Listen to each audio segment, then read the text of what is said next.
Hare Krishna everyone, welcome back to my channel.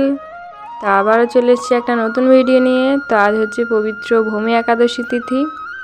তো সবাইকে জানা একাদশী তিথির শুভেচ্ছা। তো কে কে একাদশী তিথি পালন করেছেন অবশ্যই জানাবেন।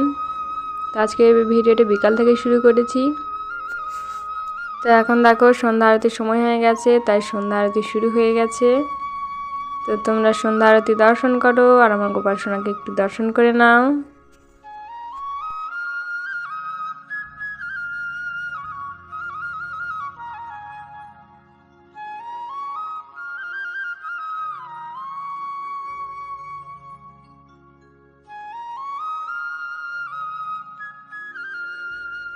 তো আজকে রাতে গোপাল সোনার জন্য সাবুদানার পোলাও বানাবো। তার জন্য দেখো আমি এখানে যে বড়দানা সাবুটা হয় তো সেটা নিয়েছি। তো সেটা জল দিয়ে ভালো করে ধুয়ে তারপর কিছুক্ষণের জন্য ভিজিয়ে রেখেছি।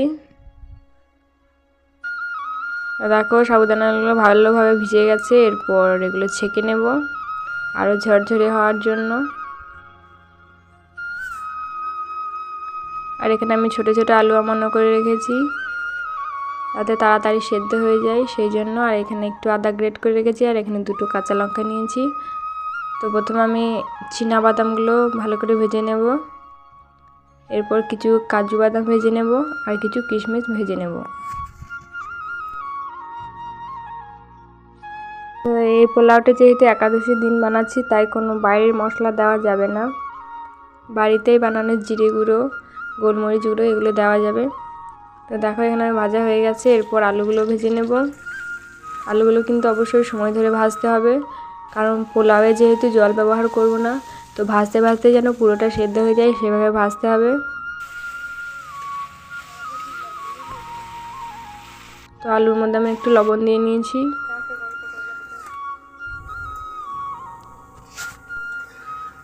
এমন কানে চদুন ছুঁড়ে বইনি।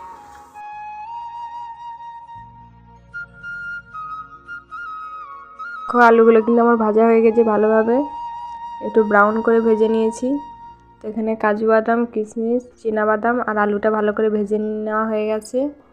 এরপর ওই তেলের মধ্যেই অল্প জিরে আদা কাঁচা লঙ্কা আর একটু গোলমরিচ গুঁড়ো দিয়ে নিয়েছি। তারপর মশলাটা একটু কষিয়ে নেব যাতে আদার কাঁচা ভাবটা না থাকে।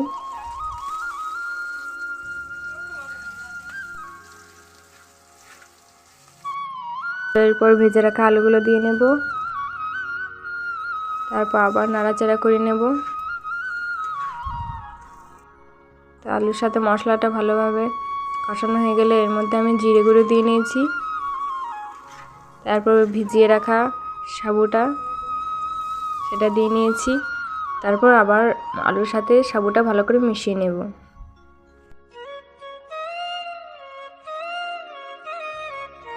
তো এরপর ভেজে রাখা কাজু কিশমিশ আর বাদামটা দিয়ে নিয়েছি। এরপর আবারও ভালো করে নিয়ে নিয়েছি। তো এই সময় একটু চিনি দিয়ে নেব আর সবশেষে একটু ঘি দিয়ে নেব, তাহলে আমাদের রান্নাটা হয়ে যাবে। তো এটা কিন্তু অসম্ভব সুন্দর লাগে খেতে, আপনারা অবশ্যই একবার ট্রাই করে দেখবেন। তো দেখো এখানে আমাদের পোলাওটা হয়ে গেছে।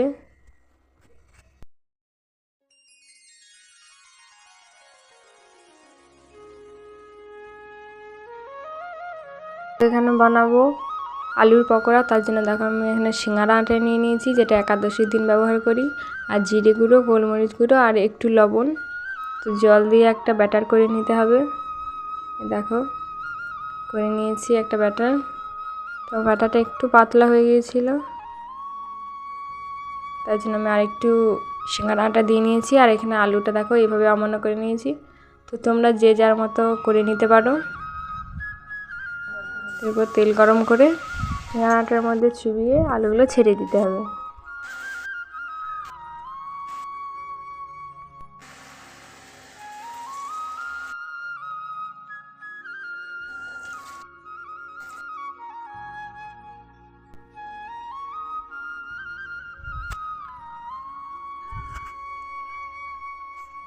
তো দেখো এভাবে সবগুলো বানিয়ে নেব।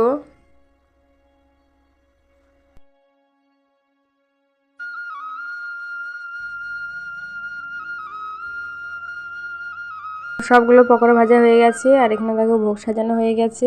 তো এবার গোপাল সোনাকে ভোগ দিয়ে নেব। তো দেখো ভোগ দেওয়া হয়ে গেছে, এবার তোমরা গোপাল সোনা দর্শন করে নাও। তো এবার গোপাল সোনাকে শয়নে দেবো। তো আজকে ভিডিওটা এই পর্যন্তই। ভিডিওটা কেমন লাগলো অবশ্যই জানাবে। হরে কৃষ্ণা।